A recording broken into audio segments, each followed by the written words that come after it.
Food critic in a pandemic. What's your most vivid memory of that time? Crying so much, crying over so many meals with gratitude and relief. People trying to make social statements through their food.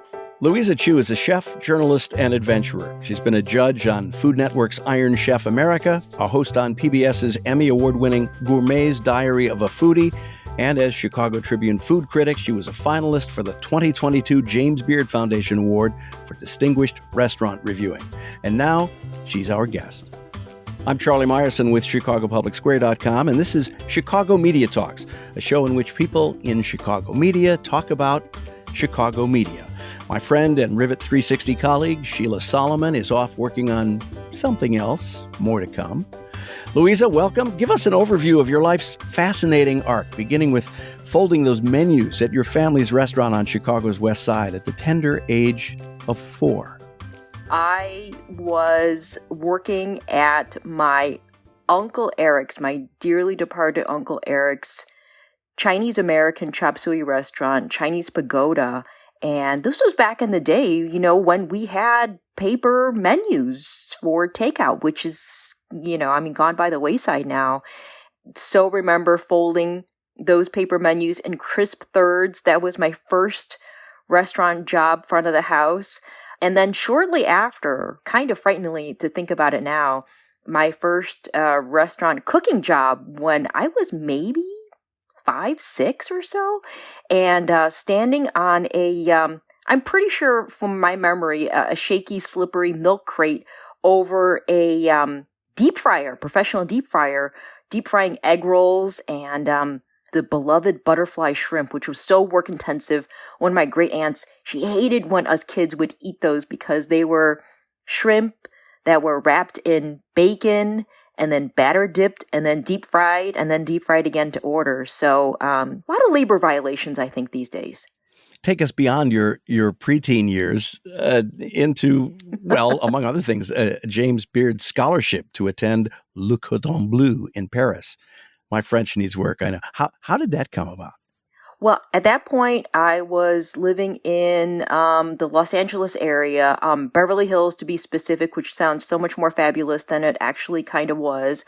I, at that point, came to kind of an early pre-midlife crisis, speaking of preteen, this is pre-midlife at this point, and was trying to decide what I wanted to do with the rest of my life and thought, I've always wanted to go to culinary school to be a better food journalist. I'd been doing some, radio, TV, and film for some years at that point. And it was a choice between the CIA, the Culinary Institute of America, or the Cordon Bleu in Paris. And so before I was deciding, or while I was deciding at that point, I was doing an epic cross Western States ski trip at that time, talked to a lot of people, and it seemed like everybody really connected more with Le Cordon Bleu. And so did I. At that point, I was kind of realizing that classical French cuisine was becoming sort of an endangered species, and it was such a basis for fine dining and, really food journalism at that point that I kind of felt like I had a very small window to attend Julia Child's alma mater, and that was a big reason why, specifically at the Cordon Bleu in Paris. And so, off we went. So the restaurant thing came easy to you, almost genetically, it seems. No. At what point did journalism enter your mental mix? It's actually kind of hand in hand. And restaurant work was so hard. And because I worked through the family restaurants, I was working at my one uncle's restaurant and then another cousin's restaurant. And, it was a hard life through grade school and through high school, to the point where when I got to college, like a lot of people who grew up working in the family restaurant business, I never wanted to work in the restaurant business again. At some point through high school and then in college, I decided that I wanted to be a journalist, never wanted to work in restaurants again. And then, much to my immigrant parents' horror, I thought, hey, you know what? This restaurant life is kind of interesting. And so that's when internships or the stages, now that everybody's watching The Bear, reacquainted people with the idea of the stage or the apprenticeship at restaurants.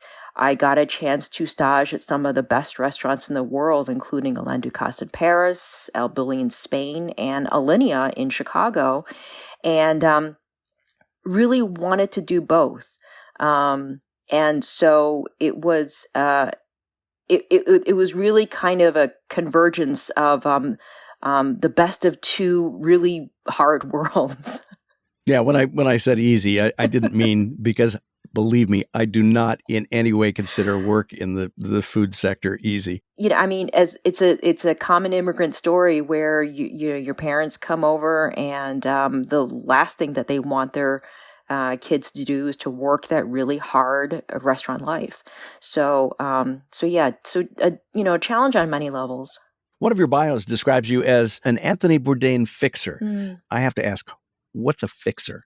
A fixer is a term that is broad, and in that context was really a field producer, a location scout, a sidekick, really someone who, you call and they fix things, I mean, and as Chicagoans might know from like the old political or perhaps organized crime terminology, it has a very broad definition, but generally speaking, especially when it comes to foreign correspondence, you need somebody who's on the ground who literally speaks the language on a lot of different levels. And so I first worked for Tony in Paris as a fixer because I was just out of Cordon Bleu and just out of my stage at Alain Ducasse, going to El Bulli. So so I spoke the language literally of French, but then also, had my kitchen connections. So I was able to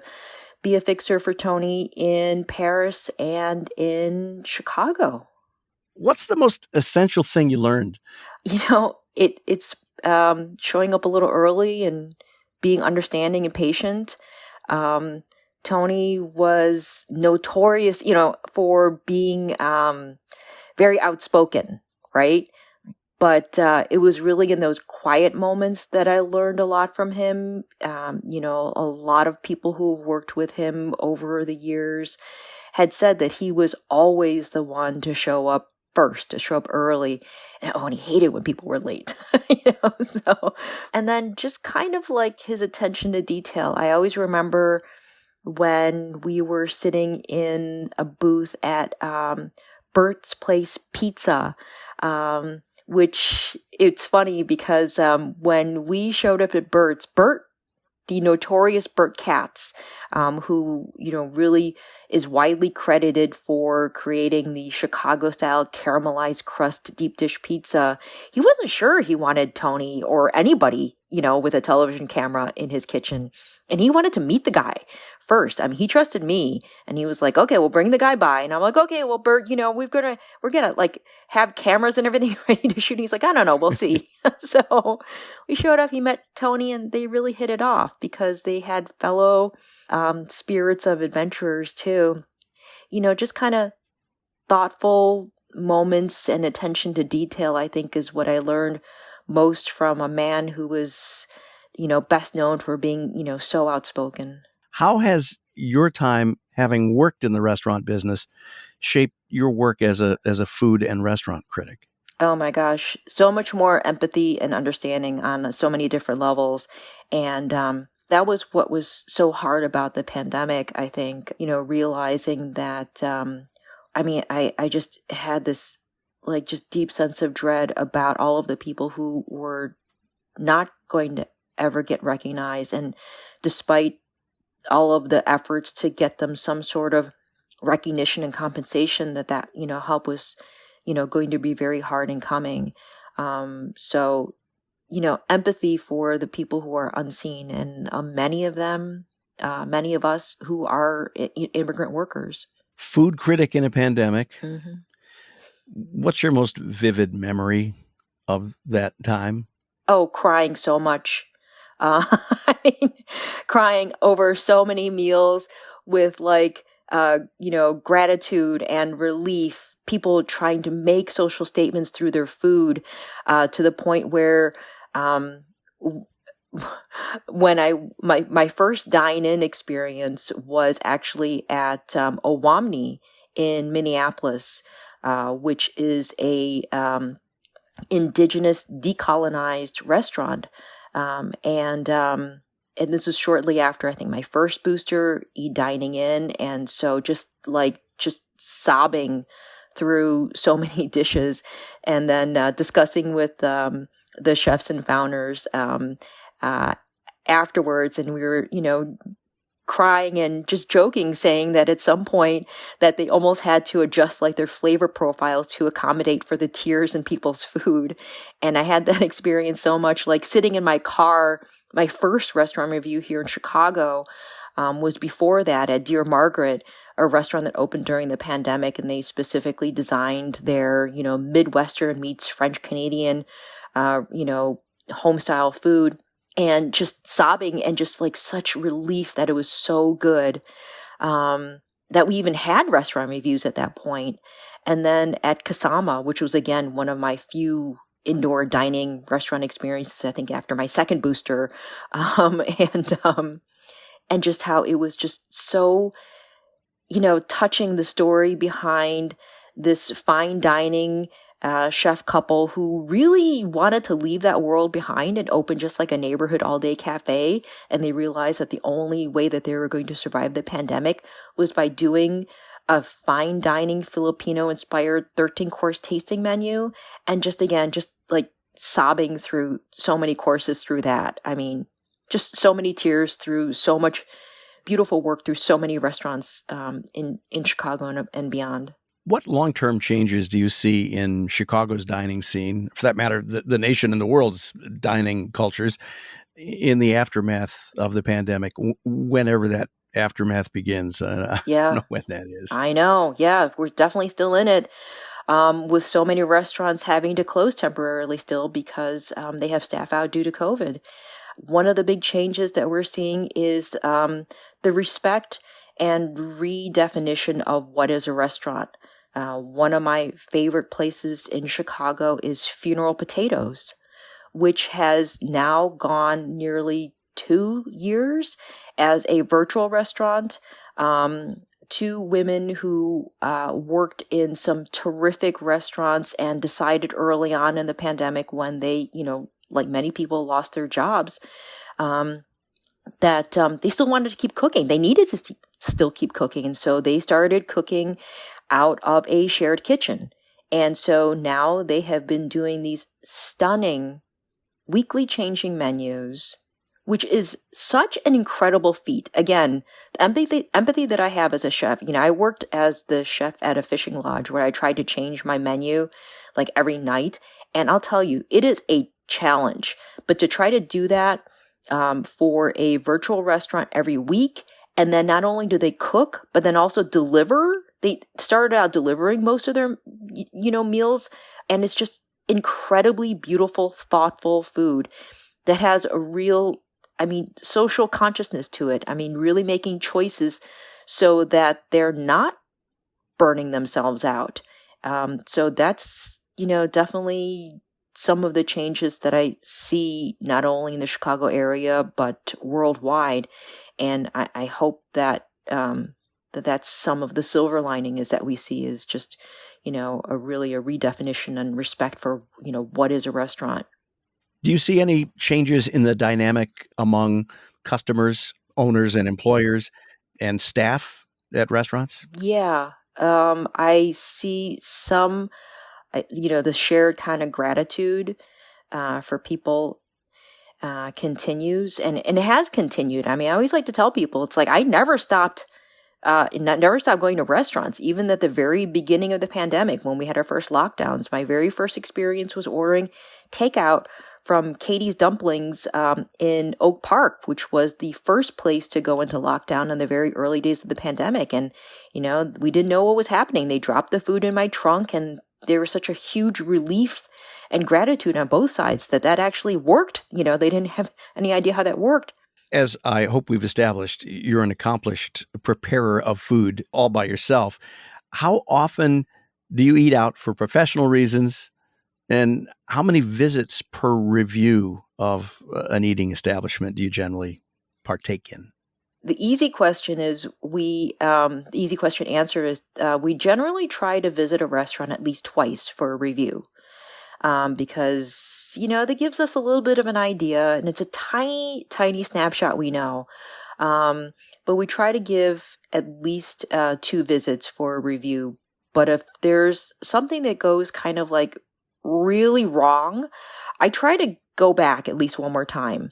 And, that happened with, for example, unfortunately, my lowest review at the time, which was Wiener Circle, which I loved. It's the, notorious hot dog stand in Chicago. And I went to review them because they reopened with a new bar area. And I had a really bad experience on my second visit. So I went back a third and actually a fourth time. But then they took that criticism to heart. And I really wanted to review them because they're an important part of our community, for better or worse, and they have a long tradition in Chicago, to the point where we then ended up awarding them a Critics' Choice Award for this past year as frontline enforcers, because they ended up taking the criticism that I had to heart, which was like, at the time, it was, not a good experience to really enforcing COVID precautions. And that's what's really helped them. But then how often do I dine out? It varies. I mean, working on a couple of projects right now, I might dine out like every single night, and it's sometimes 2 places in one day. But it can tend to vary. So like this week, I've got a heavy writing week, so it's going to be maybe twice, maybe 3 times though. It depends. How much cooking do you do at home for yourself? These days, so little, almost none, because I am also a big leftovers person. So I always take leftovers, and also a huge, food waste minimizer. So, especially because there are so many different things that restaurants can make better than I can. For example, like on my own, dim sum dumplings. I mean, I'm just never going to attempt to make a whole, dim sum array at home when we have so many great places in Chicago where I can actually go and order out for that. What's your favorite thing to cook for yourself? Okay, this is going to be funny because I do think that someday I'm going to start maybe a podcast series on this in my spare time.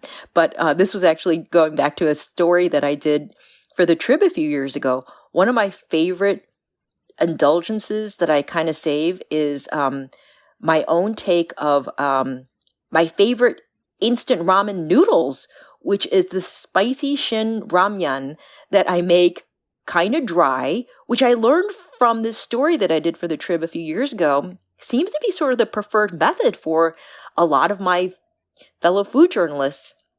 And my mouth is watering thinking about it. And I like to add dried seaweed, kimchi, and sometimes now, because I am what I like to call PVPO, personally vegan, professionally omnivorous, I like to add sometimes some vegan just egg, and sometimes some vegan American cheese. And it is so good, spicy, salty. It's an umami bomb. And I mean, seriously, my mouth just waters thinking about it. All right. As an aspirational vegan myself, I got to ask you, where's the best veggie burger in Chicago? Oh boy, that is so hard. And I'm actually working on that story. I've been working on an ongoing vegan restaurant, vegan food guide. But one of the places that I visited, which kind of stopped me in my tracks, because when I was on my way to working on like a best veggie, I can't remember, something. Maybe it was a veggie burger at that point, or maybe a veggie hot dog. But a place that I reviewed not too long ago called Can't Believe It's Not Meat.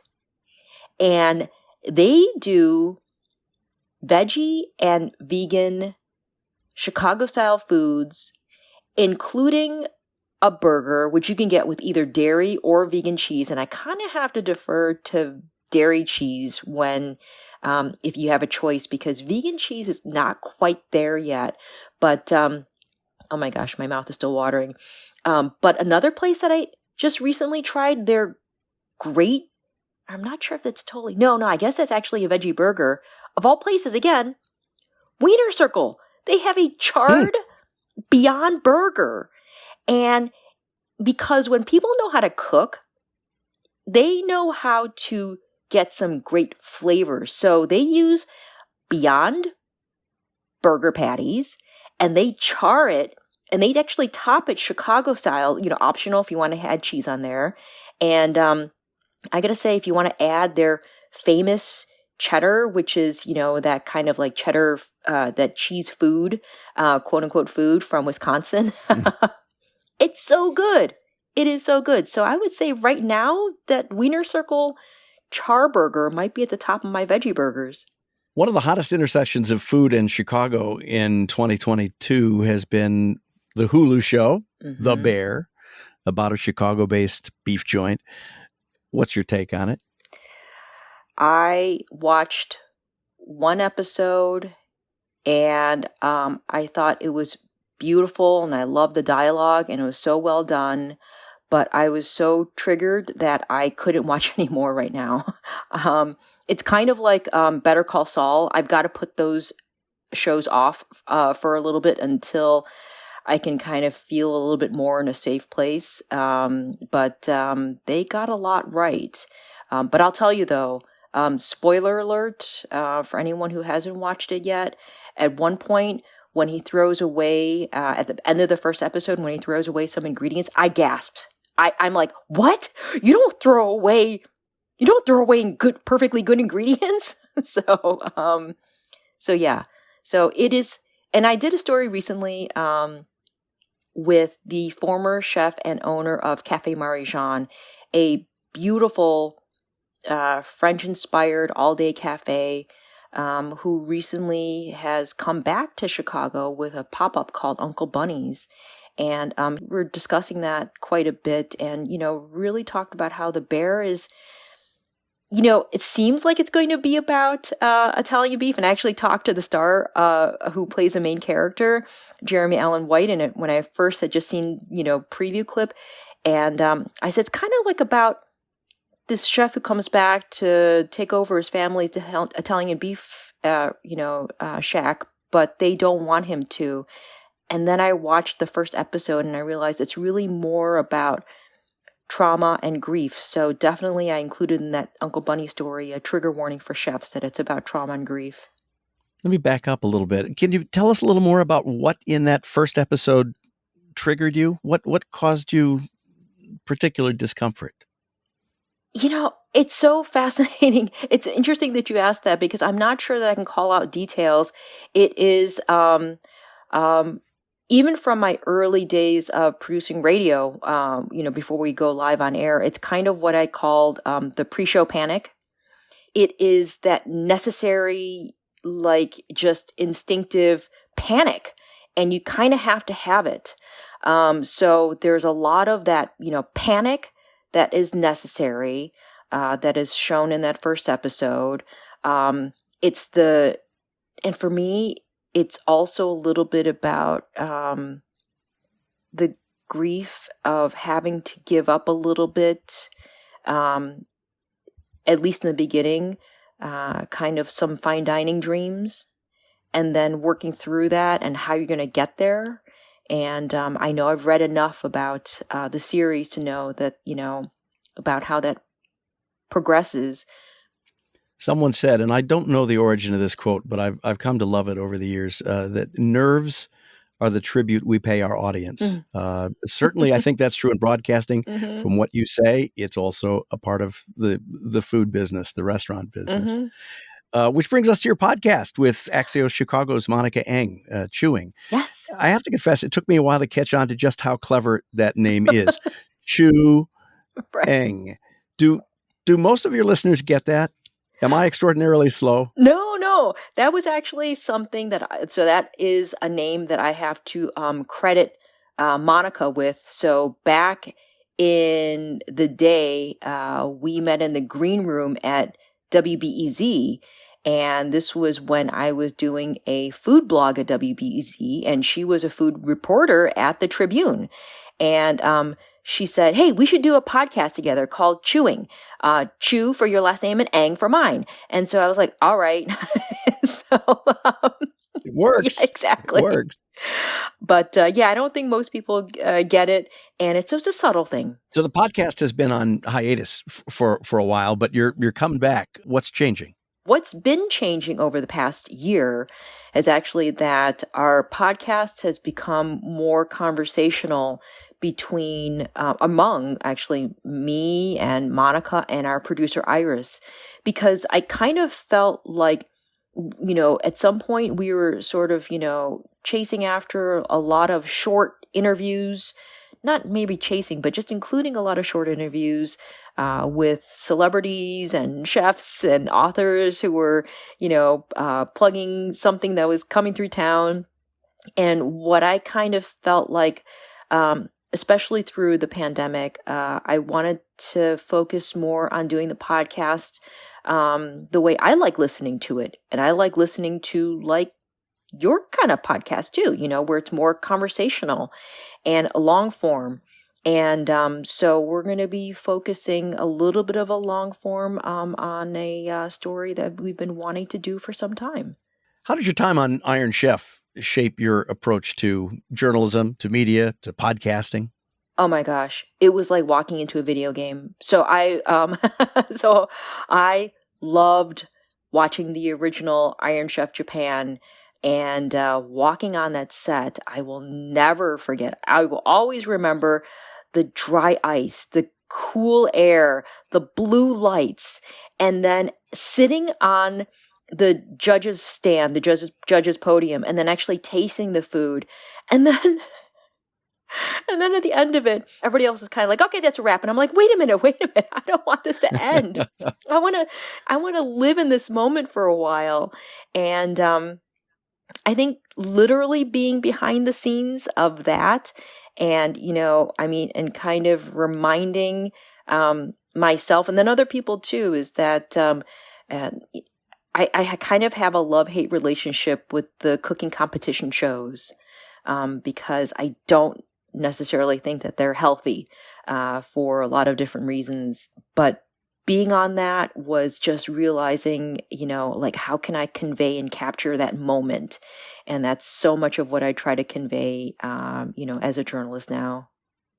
How important, and for someone as widely recognized as you are, how easy is it for a food critic to stay anonymous while reviewing?